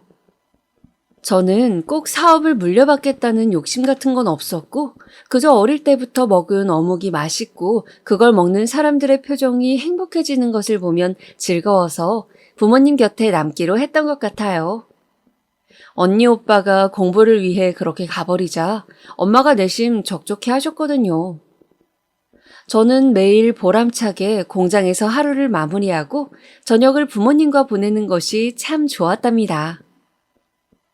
그렇게 친구에게도 별 관심이 없고 꾸미는 것에도 관심이 없던 전 당연히 남자에게도 관심이 없었어요. 또 어차피 공장을 가면 작업복을 입어야 했기에 항상 면티에 그냥 어두운 색 바지를 대충 입고 머리를 질끈 묶고 다녔습니다. 그저 편한 게 좋았거든요. 그런 저를 사람들은 부잣집 딸로 보지 않았지만 저는 딱히 부자로 보이고 싶지도 않았어요. 친구들은 연애도 하고 선도 보려면 그런 것에 관심을 가져야 한다고 했지만 저는 고집이 센 성격이라 어릴 적부터 제가 하고 싶은 것만 했었거든요. 그런데 제가 22살쯤 되던 때였습니다. 저는 공장에만 너무 있으니 애가 너무 생기가 없다는 어머니의 걱정 때문에 강제로 공장을 며칠 쉬게 되어서 평소 부모님과 함께 들르곤 하던 절을 향해서 가고 있었어요. 산 속에 있는 절이라 가는 길 자체가 제법 등산이 되기도 했고, 오랜만에 맑은 공기도 마시고 스님이 내어주시는 차 한 잔 마시면서 복잡한 머릿속을 정리하고 싶었거든요. 공장에 남고 싶은 마음과 이제는 집을 떠나 공부를 해야 하나라는 고민, 그리고 결혼에 대한 부모님의 기대가 버거웠어요. 1990년대 당시 좋은 조건의 선시장에서는 여자의 나이가 굉장히 중요했으니까요. 저는 제 인생을 살고 싶고 부모님은 시집 못 갈까봐 안달복달을 하시니 좀 마음이 지쳐 있었던 것 같아요. 한참 산을 올라가는데 이쯤이면 절이 나올 때가 되었는데 이상하게도 절이 나오지가 않더라고요. 보통 3, 40분을 오르면 절의 입구를 지키는 사천왕이 있는 절 지붕이 보여야 하는데 아무리 살펴도 보이지가 않는 것이었습니다. 여기가 어디지? 내가 길을 잘못 든 건가? 저는 문득 시간도 꽤 지난 것 같다는 생각이 들었습니다. 순간 숲은 울창하고 새소리도 뭔가 음산하게 들리는 것이었어요. 갑자기 무서운 기분이 들었습니다. 나 길을 잃은 건가? 누구 없어요? 아무도 없어요? 놀라서 소리를 지른 제 목소리는 바람에 실려 사라질 뿐이었습니다. 저는 일단 바위에 앉아서 다시 올라왔던 길을 더듬어 내려가 보자고 마음을 먹었어요. 삐삐가 있긴 했지만 공중전화가 없으니 산속에서 연락을 취할 방법도 없고 조금씩 어두워져 가는데 가만히 있을 수는 없다는 생각이 들었어요. 가벼운 산행이라 생각했기에 운동화도 밑창이 얇은 것이었어요. 저는 바위 뒤에 내리막길이 있는 것을 눈으로 살피면서 다리를 내뻗었습니다. 그런데 몸이 주르륵 하고 미끄러지면서 길이 있는 줄 알았던 곳이 풀 사이로 우거져 있는 곳이 급경사라는 것을 깨닫는 순간 덥석 어떤 손이 저를 잡아 올리는 것이었습니다. 괜찮으세요? 크고 따뜻한 손이 있는 힘껏 저를 끌어올렸어요. 크게 다칠 뻔한 저를 구해준 사람은 듬직한 청년이었습니다. 마치 공장 일로 몸이 항상 단단하신 우리 아버지 같은 다부진 느낌이었어요. 저는 난생 처음 뭔가 간질간질한 이상한 기분이 온몸을 타고 올라오는 것 같았어요. 많이 놀라셨죠? 여기 물 좀 드시고 제가 부축해드릴게요. 남자는 제 간이배낭을 대신 짊어지고 내려가는 길을 안다며 저를 내내 이끌어줬습니다. 저는 미끄러질 뻔한 충격과 미묘한 기분 때문에 뭔가에 홀리듯이 그 사람을 따라 산을 내려갔습니다. 산을 내려간 남자는 조심스레 말하더군요. 저 실례가 안 된다면 놀라신 것 같은데 저랑 간단한 욕이라도 하시는 건 어떠세요? 저도 놀라서 그런가 배가 고파서요. 네. 그럼 오늘 도와주셔서 무사히 내려왔으니 제가 식사 대접하겠습니다. 그 남자와 저는 등산 초입에 있던 허름한 백반집을 가서 식사를 함께 했습니다. 그렇게 그 사람과의 인연이 시작되었어요. 백반집에서 된장국에 밥을 먹으며 참 어색했지만 어쩐지 싫지는 않았어요. 우리는 그날 막걸리 집으로 자리를 옮겨 많은 이야기를 나누었습니다. 그 남자는 제가 사는 도시에서 가장 좋은 대학교를 졸업한 사시 준비생이었습니다. 그 어렵다는 법대를 졸업했다고 했는데 사회에 보탬이 되는 인권 변호사가 되기 위해 공부한다고 했어요. 제가 대학을 졸업했다는 그 사람에게 대단하다고 말하며 나도 신문 같은 걸 좀 잘 읽어보고 싶다고 하자 그 사람은 시사 상식 같은 것들을 자신이 알려줄 수 있다고 하더군요. 어려운 말들도 자신이 설명해주면 쉬울 거라고요.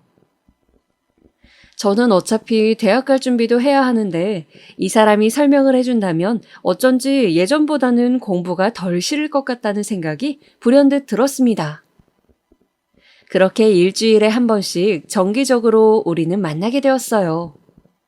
수업을 부탁하게 되면서 소정의 수업료라도 지불하겠다는 저의 이야기에 그분은 손사래를 치면서 아유, 어묵공장 다니신다면서요. 그런 환경에서 공부하고자 하시는 게 정말 대단한 겁니다. 그리고 저도 전문가도 아니고 그저 공부하다가 머리도 식힐 겸 이야기 나누고 싶은 것이니 편하게 빵집에서 한 번씩 봐요. 하더군요. 저는 차마 제 형편에 대해서 제대로 말할 수가 없었어요. 가난한데도 공장을 다니며 공부를 하려 한다고 오해한 그분이 저를 너무 칭찬했기 때문이죠. 그런 채로 우리는 수업이라는 명목으로 만남의 횟수를 쌓아갔습니다. 옛말에 남녀가 붙어 있으면 결국 정분이 난다더니 그렇게 결국 우리는 만난 지 6개월 만에 자연스럽게 연인이 되었어요. 물론 연애를 시작하고 나서도 남자친구가 오해하고 있는 우리 집 형편이라든가 선을 보고 결혼하는 것을 당연하게 생각하는 집안 분위기는 말하지 못했습니다. 어떤 반응을 보일지 두려웠고 제가 거짓말을 했다고 생각할까봐 걱정되었거든요. 그저 이 순간만큼은 이 사람과 즐겁게 보내고 싶다는 마음이었습니다. 남자친구는 한 번씩 저를 대포집에 데려가 술 한 잔을 권하면서 어려운 정치 이야기들을 하기도 하고 또 가난한 자신의 처지를 비관하기도 하더군요. 저는 저를 귀해한다고 말하면서도 아무것도 해줄 수 없다고 슬퍼하는 그 사람에게 어느덧 마음을 많이 주고 있었습니다. 좀 측은지심 같은 것도 있었던 것 같고 또 제가 가지지 못한 똑똑한 모습이 굉장히 호감도 갔던 것 같아요. 그 사람은 오남매 중 차남으로 형보다 공부를 잘해 집안을 세울 기둥이라고 기대를 한 몸에 받고 있다고 했어요. 제가 살던 대도시 근처의 작은 시골 동네 출신인데 아직도 동네에서 제일 공부 잘한 아들 뒀다고 사람들이 부러워해서 부모님께서 자랑스러워 하신다며 자신은 꼭 사시에 붙어야 한다고 말했습니다. 하루 종일 하숙집에 앉아 책과 씨름할 때면 가끔은 그런 기대가 천근 만근 돌덩이보다 무겁게 어깨를 짓누른다고 했어요. 그래도 일주일에 한 번 저랑 만나서 이야기를 할 때는 그나마 잊을 수 있다면서 환하게 웃었습니다. 처음 식사를 하면서 제가 어묵공장에 다닌다고 이야기한 후로 오빠는 저의 집안 형편에 대해서 자세히 묻지 않았습니다. 저의 다 늘어진 티셔츠와 질끈 묶은 머리 때문인지 아마도 제 형편을 안 좋게 추측하는 것 같았어요. 데이트를 하고 날 때 제가 가끔 돈을 내려고 하면 오빠는 화를 내면서 말했거든요. 나 밥 사줄 돈 있으면 집에 갈 때 빵이라도 사서 부모님 드리라고요. 저도 그런 오빠에게 차마 제가 일하는 어묵공장 사장님이 아빠라고 이야기할 수는 없었습니다. 부르주아니 뭐니 하면서 읽은 책에 대해서 열변을 토하는 오빠는 부자들은 모두 양심이 없고 법을 조롱하는 인간들이라고 믿는 것 같았거든요.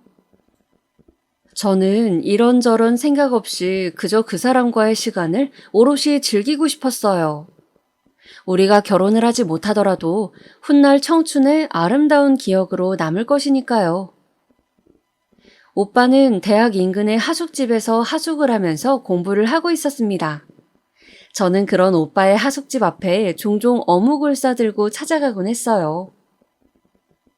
오빠, 내가 방금 전에 튀긴 어묵이야. 배고플 때 간식으로 먹어. 오빠는 항상 제가 가져다 주는 어묵을 고마워하며 받아 맛있게 먹곤 했어요. 저는 왠지 그럴수록 더 챙겨주고 싶은 마음에 더 자주 하숙집 앞에 찾아가게 되었습니다. 물론 부모님께는 좀 공부하고 싶은 게 있어서 퇴근 후 공부하고 집에 가겠다고 했어요. 부모님은 공부랑 담쌌던 애가 무슨 공부하냐고 의아해 하셨죠.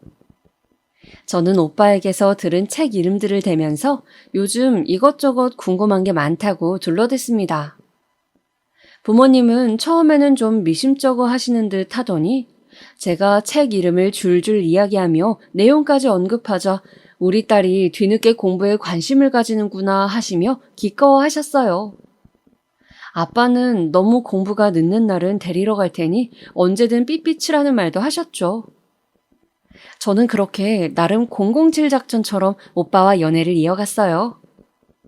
그렇게 우리는 꽤 오랜 시간을 함께 보냈죠. 오빠는 저의 옷차림에 대해서도 타박하지 않았고 소박하고 성실해서 넌 뭘 하든 잘 될 것이라고 꼭 대학 공부해서 진학하길 바란다며 항상 응원을 해주었어요. 그 사람의 다정한 말을 듣고 하루의 피로를 씻어내며 저는 고향에 남아 이 사람과 미래를 꿈꾸고 싶어졌습니다. 사실 처음에는 그냥 지나갈 인연이겠지. 결국은 부모님 말씀대로 선을 봐야겠지 하는 생각으로 정을 많이 안 주려고 애썼지만 시간이 지날수록 통제가 되지 않았습니다.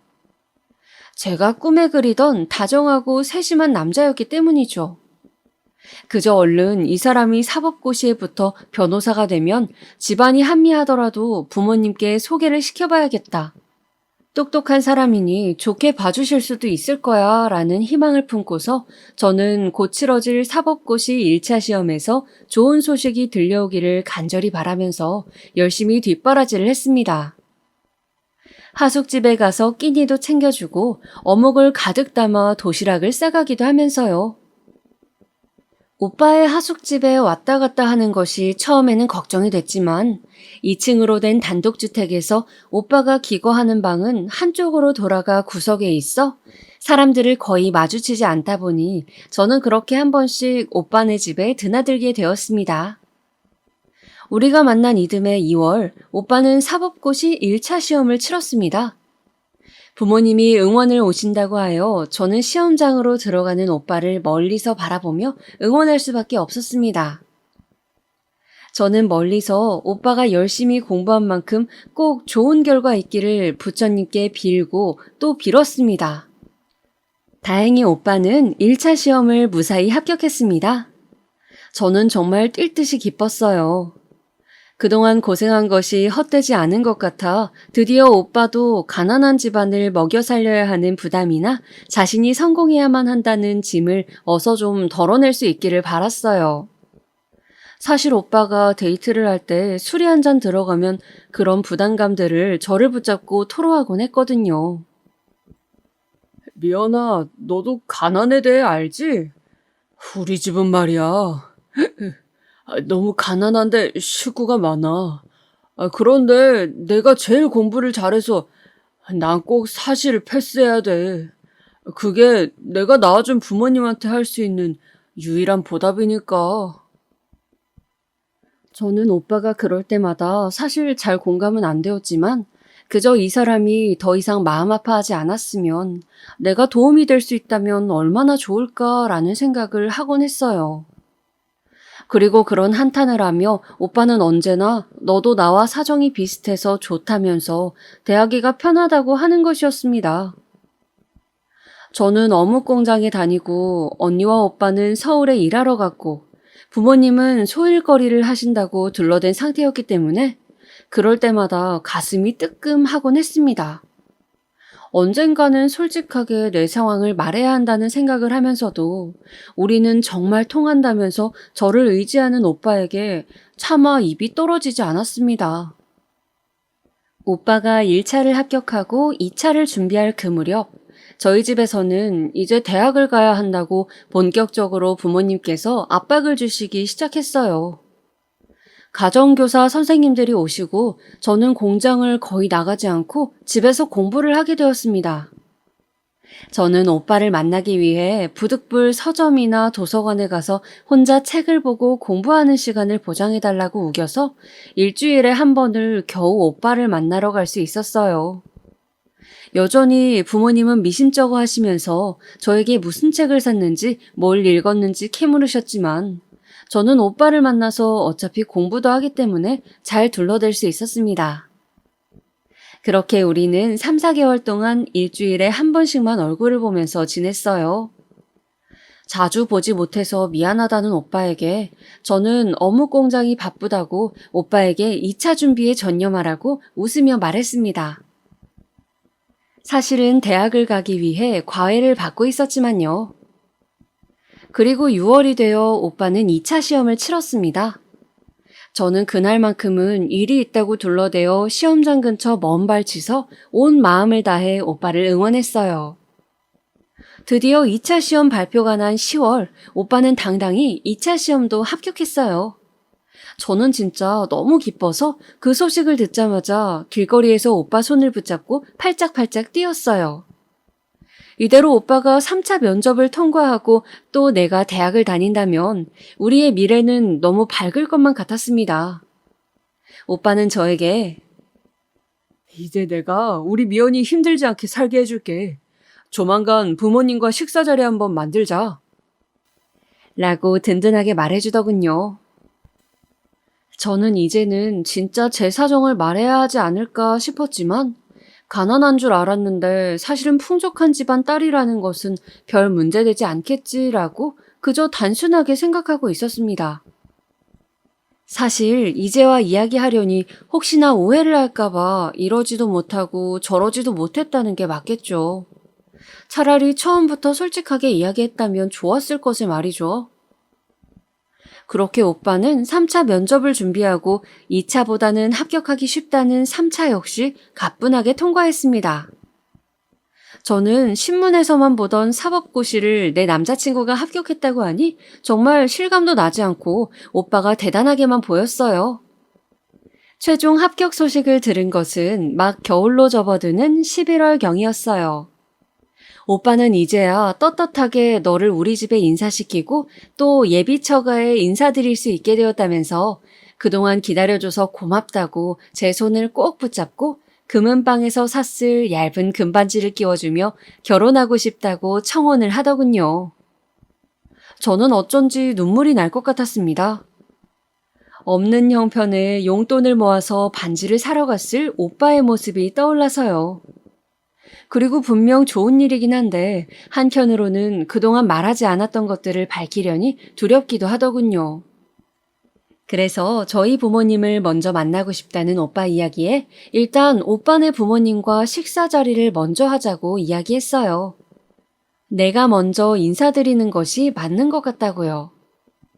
사실 저는 또 저대로 대학 갈 준비로 학력고사를 12월에 앞두고 있었는데 일단 오빠네 부모님께 인사를 드리면서 제가 학력고사를 보고 곧 대학에 갈 것이고 저희 집안이 나름 유복하다는 것을 모두가 계신 자리에서 밝히고 결혼 허락을 받을 생각이었어요. 결혼해서도 제가 대학을 다녀야 하는 부분도 걸리고 해서요. 대신 대학은 부모님을 설득해서 서울로 가지 않고 지금 살고 있는 여기서 다니는 것으로 이야기를 하고 싶었습니다. 그렇게 저는 11월 중순 오빠가 잡아두었다는 한정식 집에서 오빠의 부모님을 처음 뵙게 되었어요. 그날만큼은 맨날 입고 다니던 면 티셔츠와 검정 바지를 입으면 안 될 것 같아서 부모님이 생일 선물로 사주신 연회색 겨울 원피스를 입고 언니가 방학 때 놔두고 간 멋들어진 코트도 걸치고 핸드백도 들고 식당으로 갔습니다. 오빠의 가족분들은 먼저 와 계시더군요. 시골분들 특유의 푸근한 인상이셨고 특히 오빠의 어머님은 기분이 너무 좋으셨는지 벌써 얼굴이 빨개져서 우리 아들 하면서 오빠의 손을 꼭 잡고 계셨어요. 연신 어깨를 쓰다듬으시면서요. 안녕하세요. 저는 김미연이라고 합니다. 저는 그분들에게 다가가서 수줍게 인사를 드렸습니다. 왔어? 저의 꾸민 모습에 오빠는 적잖이 당황한 기색이었지만 한껏 꾸미고 온 모습이 싫지는 않았는지 볼에 홍조를 띠더군요. 이 아가씨가 오늘 소개한다던 여자친구냐? 오빠의 아버지가 저를 아래 위로 살펴보시며 말씀하시더군요. 오빠의 어머니는 저를 이리저리 살피기만 하시고 별다른 말씀이 없으셨어요. 저는 그 눈길이 조금 부담스러웠지만 첫 만남이라 어색한 거겠지 하면서 애써 미소를 지었습니다. 그동안 말씀 많이 들었습니다. 늦게 인사드려서 죄송합니다. 그러자 아무 말이 없으시던 오빠의 어머니께서 대뜸 말씀하시는 것이었어요. 그래, 아가씨는 무슨 공장에 다닌다고요? 무슨 공장이라고 했죠? 뭔가 공장이라는 단어가 특히 도드라지는 것 같았어요. 순간 저도 모르게 민망한 기분이 들더군요. 제가 뭔가를 잘못한 것처럼요. 아, 네. 저기 땡땡동에 있는 어묵 공장에 다닙니다. 제 대답을 듣자마자 아버지는 말없이 소주를 한 잔 따라 드셨고 어머니는 옆에 있던 오빠의 형과 동생들을 보면서 한숨을 쉬시더군요. 저는 그런 반응이 좀 당황스러워서 일단 가만히 있었어요. 아, 저기 아가씨가 참하고 성실해 보여요. 그런데 우리 아들이 이번에 정말 큰 시험을 합격한 건 알고 있죠? 라며 갑자기 오빠의 어머니가 제 손을 덥석 잡으시더라고요. 저는 고개를 끄덕이면서 너무 기쁜 일이라고 오빠가 참 자랑스럽다고 말씀드렸습니다. 똑똑한 아들 두셔서 좋으시겠다는 말도요. 근데 둘이 좀 지낸 시간이 있단 얘기는 내가 들었는데 우리 아들은 결혼을 하고 싶다고 하던데 아가씨도 그런가요? 대뜸 어머니는 저에게 결혼 이야기를 하시는 것이었어요. 저는 저희끼리는 그렇게 이야기가 되었다고 조만간 저희 부모님과도 식사 자리를 하려 한다고 말씀드렸습니다. 제 이야기를 듣던 오빠의 어머니는 갑자기 표정을 굳히시더니 저에게 말씀하셨어요. 아가씨, 미안하지만 결혼에 대해서는 좀 신중하게 서로 생각해보는 게 어떨지. 우리 아들이 이번에 사시를 붙다 보니까 벌써 여기저기 선자리가 많이 들어오고 있거든요. 저는 방금 무슨 이야기를 들은 것인지 머리가 혼란스러웠어요. 어머니의 이야기를 듣던 오빠도 크게 당황하는 기색이었습니다. 엄마, 그게 무슨 말씀이세요? 사람 면전에 앉혀두고 너무하신 거 아니에요? 저는 관심 없다고 말씀드렸잖아요. 이 사람이 제 아내가 될 사람이라고요. 그러나 오빠가 소리치는 것이 들리지 않는다는 듯 어머니는 말씀을 이어가셨어요. 우리 아들이 아직 세상 물정을 몰라서 일이 순진한데 아가씨는 공장 일만 해서 순진한 건지 아니면 계산이 빠른 건지 내가 모르겠소만 이렇게 기우는 결혼은 난 들어보지도 못했어요. 그러니까 결혼 이야기는 없던 것으로 하고 서로 좋은 추억으로 남기는 것이 좋겠어요. 아가씨도 형편 맞는 사람 만나서 마음 편하게 사는 게 좋지 않겠어요? 순간 저는 기분이 너무 나빠서 오빠의 어머니에게 말씀을 드렸습니다. 왜 제가 오빠랑 결혼을 할 수 없는지 확실하게 이야기를 해주시면 말씀 듣도록 하겠습니다. 왜 그동안 좋은 마음으로 서로 잘 지내온 우리가 헤어져야 하나요? 제 말에 오빠의 아버지는 답답하다는 듯이 술 한 잔을 들이키시고 어머니는 급기야 언성을 높이시더군요. 그걸 말이라고 합니까? 아가씨가 대학도 안 가고 어묵 공장 다닌다면서요. 그러면 아가씨네 집안 형편이야 안 봐도 뻔하잖아요. 아무것도 재산도 없고 살기 힘든 집 아니겠어요?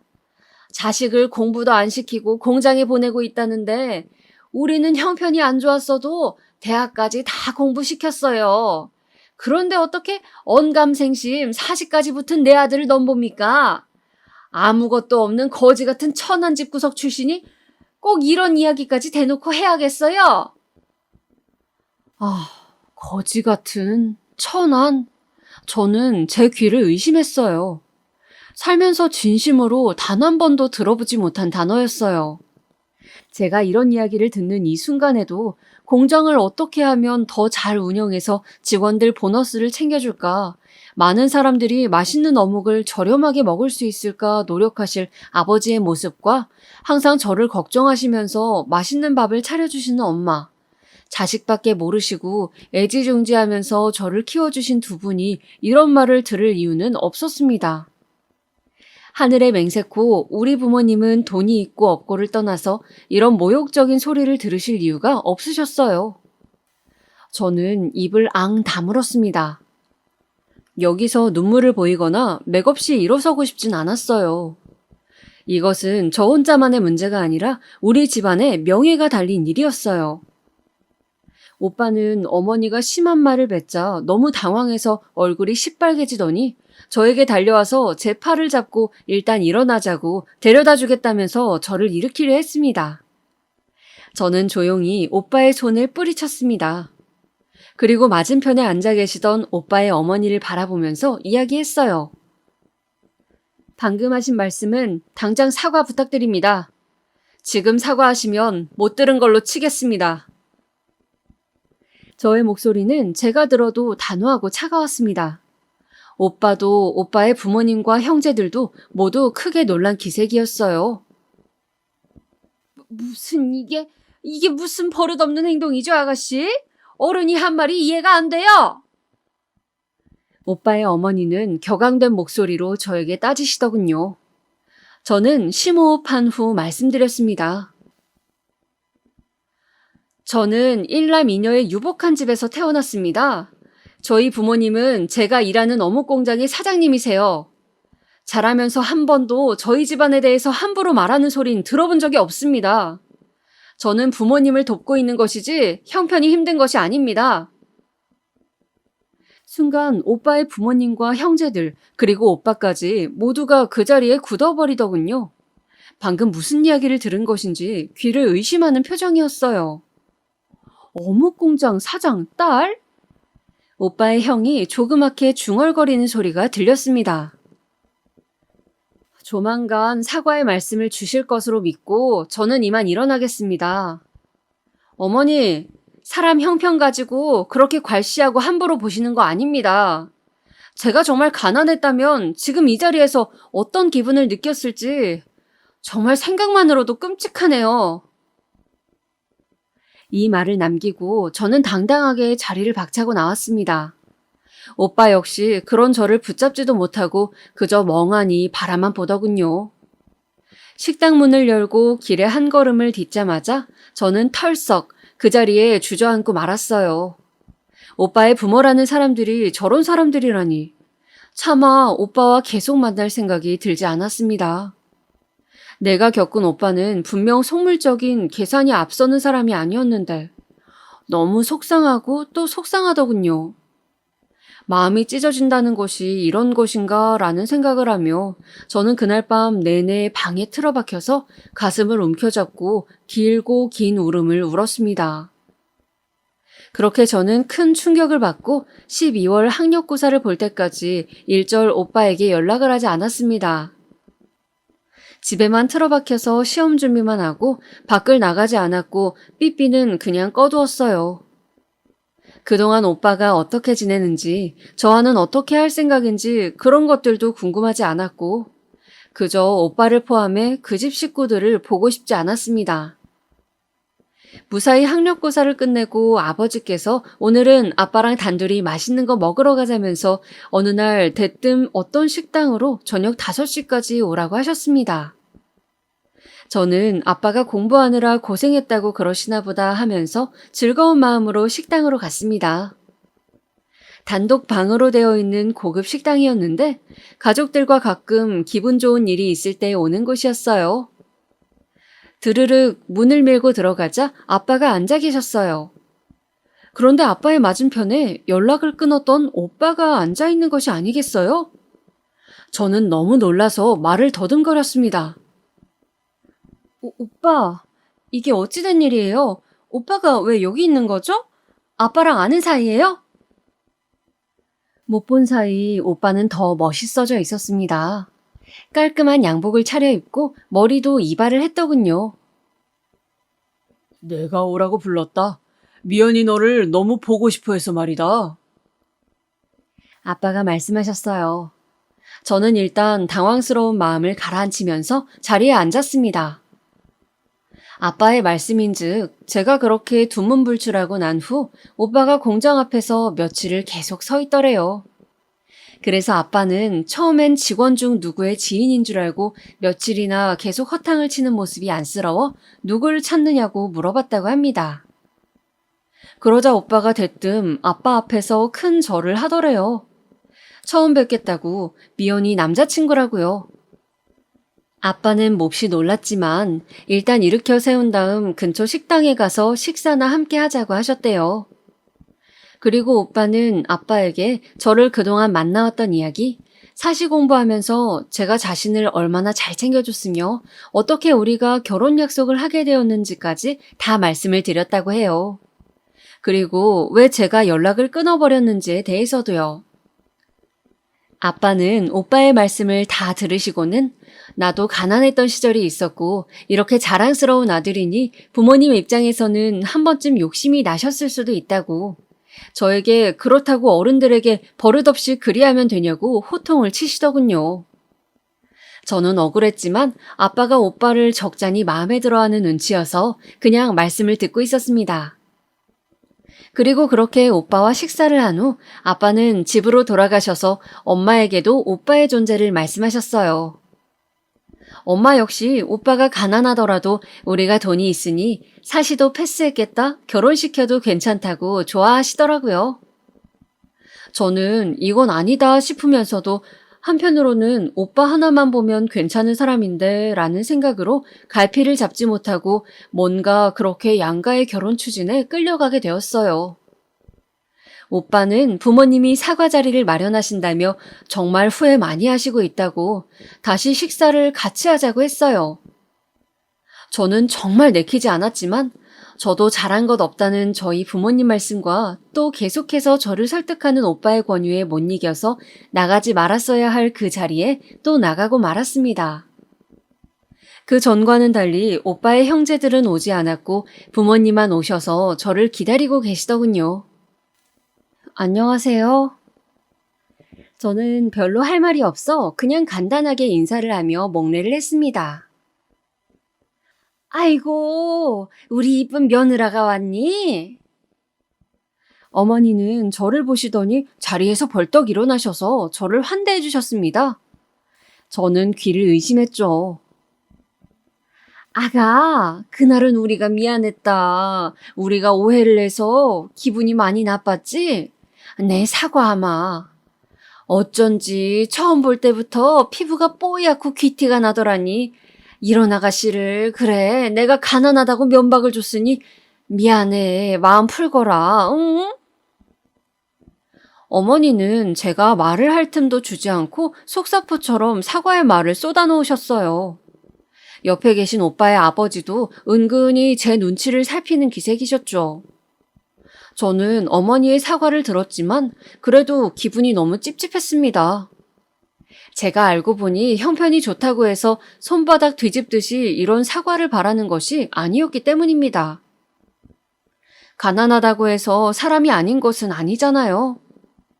저는 오빠의 가난함을 알았지만 오빠라는 사람 자체를 보고 만났던 것인데 저는 저에 대해서도 오빠의 부모님이 가난하든 가난하지 않든 어느 정도의 존중을 해주시는 태도를 바라고 있었습니다. 그러나 이런 제 의견을 강하게 내세우는 것이 자칫 버릇없는 행동으로 보일 수도 있기에 저는 마지못해서 사과를 받아들였어요. 그렇게 저는 본격적으로 결혼 준비를 하게 되었습니다.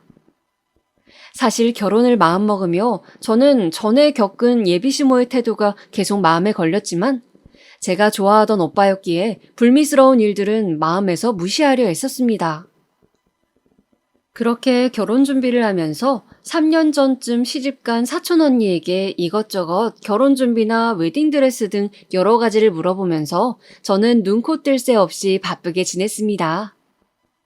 막상 결혼식을 3달 정도 앞두자 드레스며 메이크업 같은 게 너무 고민이 되더라고요. 그래서 저는 사촌 언니 친구가 마침 저와 비슷한 시기에 결혼을 앞두고 준비를 한다길래 메이크업 정보를 얻고자 사촌 언니와 친구와 함께 한번 커피숍에서 만나기로 했습니다. 사촌 언니의 친구는 서울에 빌딩을 가지고 있는 큰 부잣집 딸이었는데 얌전하면서도 착한 분이더군요. 그분과 여러 가지 결혼식 정보에 대해서 이야기를 하다가 문득 예비 신랑에 대해 이야기를 나누게 되었습니다. 저는 오빠랑 1년 넘게 연애를 했거든요. 부모님 몰래요. 법대 졸업생이던 오빠가 사시를 붙게 되고 그래서 부모님께서도 허락해 주셔서 마침내 결혼할 수 있게 됐어요. 어머, 너무 로맨틱하다. 근데 사시 붙었다고? 나 결혼할 사람도 사시 붙었어. 어머, 우리 예비 신랑들끼리 서로 아는 사이겠는데? 아, 진짜요? 와, 세상이 진짜 좁네요, 언니. 언니는 선보신 거예요? 난 선봤지. 사실 남편 집안이 좀 별 볼 일 없어서 고민했는데 사람은 괜찮더라고. 둘째인데 첫째 장남이 구실을 못해서 이 사람이 장남 노릇을 해야 된다나 봐. 열쇠 몇 개 해가야 될 것 같아. 언니 친구는 좋으면서도 걱정도 많은 듯이 투덜대면서 웃었습니다. 저는 결혼 관련 수다를 잔뜩 떨고는 기분이 좋아 집으로 왔고요. 언니의 친구분이 추천해준 드레스샵과 메이크업 샵을 한번 가볼 예정으로 오빠에게 연락을 해서 가보고 싶은 곳이 있다고 했지만 오빠는 바쁘다고 했어요. 요즘 좀 정신이 없다고요. 결혼 앞두고 여기저기 인사 다니느라고 오늘은 멀리 친척 집에 가 있다고 했습니다. 전 엄마랑 가려다가 사촌 언니가 봐주면 더 좋을 것 같아 언니에게 전화를 했어요. 언니는 오늘 안 그래도 전에 만났던 그 친구도 드레스샵 예비신랑하고 온다고 하던데 그럼 너도 같이 따라가 볼래? 하더라고요. 저는 그렇게 샵으로 가게 되었습니다. 샵은 아주 크고 화려했어요. 하얗고 으리으리한 건물이었죠. 저는 설레는 마음으로 가게로 들어섰어요. 저 멀리에 서 있는 사촌 언니와 그 친구가 보였어요. 드레스를 입은 언니 친구를 바라보며 소파에 앉은 한 남자의 뒷모습도 보였습니다. 그런데 어딘지 익숙한 그 뒷모습은 아무리 봐도 오빠였습니다. 오빠의 뒷모습이었어요. 저는 너무 놀라서 비틀거리면서 몸을 가누려 애썼습니다. 오빠? 오빠가 왜 여기 있지? 도대체 어떻게 된 거지? 그때 사촌 언니가 저를 발견하고는 불렀어요. 미연아! 저는 간신히 정신을 차리고 또각또각 구두를 신은 발에 힘을 주고서 오빠인지 아닌지 앞모습을 보기 위해 걸어갔습니다. 오빠는 두런두런 이야기를 하고 있다가 구두 소리가 들리자 제 쪽으로 뒤돌아보더군요. 고개를 돌려 저를 확인한 오빠의 얼굴은 새파랗게 질렸습니다. 미연아, 저기 그게... 채 말도 잊지 못하고 덜덜 떠는 오빠를 보면서 저는 부모는 자식의 거울이라는 말을 떠올렸습니다. 그렇게 돈 하는 시어머니 밑에서 자란 오빠는 자신의 처지가 달라지자 결국 부모님과 같은 속물적인 모습을 보이는 것이었죠. 가난한 고시생이었을 때는 그렇게 부자들을 욕하더니 저와 결혼하기로 하고서도 더 부잣집 여자를 찾아 선을 보고 결혼을 양쪽으로 진행하려고 했다뇨. 저는 정말 정이 뚝뚝 떨어지는 것을 느꼈습니다. 언니, 제 예비신랑을 소개하고 싶은데요. 저는 어디서 그런 용기가 났는지 큰 소리로 사촌 언니와 친구분에게 말을 건넸습니다. 둘은 드레스 이야기를 하느라 저쪽에서 한참 이야기 중이었거든요. 제가 큰 소리로 말하자 돌아본 두 분에게 저는 여기 언니 친구분과 결혼할 이분이 바로 제 예비신랑입니다. 양다리예요. 라고 말했습니다. 참 어이가 없어서 웃음이 도리어 나더라고요. 언니 친구의 얼굴은 흑색으로 변했고 사촌 언니는 달려와서 가방을 오빠에게 집어던지더군요. 뭐? 이 미친놈아! 가자, 미연아 가자. 너도 얼른 드레스 갈아입고 따라와. 그렇게 저의 사랑은 지저분하게 끝이 났습니다. 저와 사촌 언니네는 물론 그 친구분 집까지 여러 집안이 발칵 뒤집혔고 저는 아예 전화기를 뽑아버리고 몇 달간 밖으로 나가지 않았고요. 처음 며칠은 하염없이 눈물만 났습니다. 그런데 시간이 지나자 그래도 모르고 속아서 결혼하는 것보다는 그리고 결혼으로 부모님 재산을 그 집에 갖다 주는 것보다는 파혼이 낫다 싶더군요. 저에게도 언니 친구에게도 파혼당한 오빠는 선시장에도 소문이 퍼져서 톡톡히 망신을 당하고 먼 지방으로 이사를 갔다는 소식을 들었습니다. 아마 그 지역에 가서도 아들 장사 한번 제대로 하려고 했겠죠. 저는 씁쓸했지만 그저 제가 그 사람과 결혼하지 않은 것은 천만다행으로 여기며 지냈답니다. 물론 그 후 대학도 가고 인품 좋은 사람을 만나 순탄하게 결혼 생활도 했고요. 지금도 생각하면 온몸이 떨리는 기억이고 그 당시에는 정말 죽고 싶을 만큼 힘들었던 일이었네요. 세월이 흘러 이렇게라도 여러분들에게 털어놓고 나니 홀가분합니다. 역시 평생 마음에 뭔가를 담아두고 있는 것은 정신건강에 안 좋은 것 같습니다. 제 이야기는 여기서 끝입니다. 마지막으로 한 가지 당부드리고 싶은 것은 혹시 주변에 결혼을 앞둔 젊은 아가씨가 있다면 저 같은 일도 있다고 꼭 이야기해 주시면 좋을 것 같아요. 괜히 결혼이 일륜지대사는 아니니까요. 그럼 다들 건강 유의하시고 행복한 하루 보내세요.